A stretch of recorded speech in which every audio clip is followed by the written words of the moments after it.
Nagkaisa ang mga tauhan ng Libon Municipal Police Station sa paghahatid ng tulong sa isang pamilyang naapektuhan ng sunog sa Barangay Linaw, Libon, Albay sa isinagawang humanitarian outreach activity noong Hulyo taong kasalukuyan.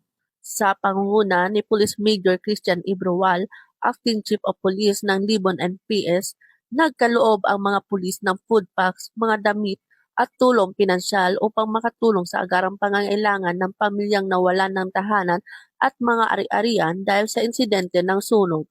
Pinangunahan ng Municipal Community Affairs and Development Section ang inisyatiba kung saan nag-ambag ang mga pulis at nagdala ng mga kasuotan upang maipamahagi sa mga biktima ng sunog. Ang aktibidad ay bahagi ng pagpapatupad ng Safer Cities and Safer Communities Program ng Philippine National Police na naglalayong isulong ang makatao at responsableng paglilingkod habang pinatatag ang ugnayan ng kapulisan at komunidad. Nakaangkla rin ito sa programang Kasurog. Narito kami ni Police Brigadier General Erosito N. Miranda, Regional Director ng Police Regional Office 5, at sa advokasiyang serbisyong Noel ni Police Colonel Noel Donato Nunez, Provincial Director ng Albay Police Provincial Office, na kapwa naglalayong maghatid ng maagap at malasakit na serbisyo sa mamamayan.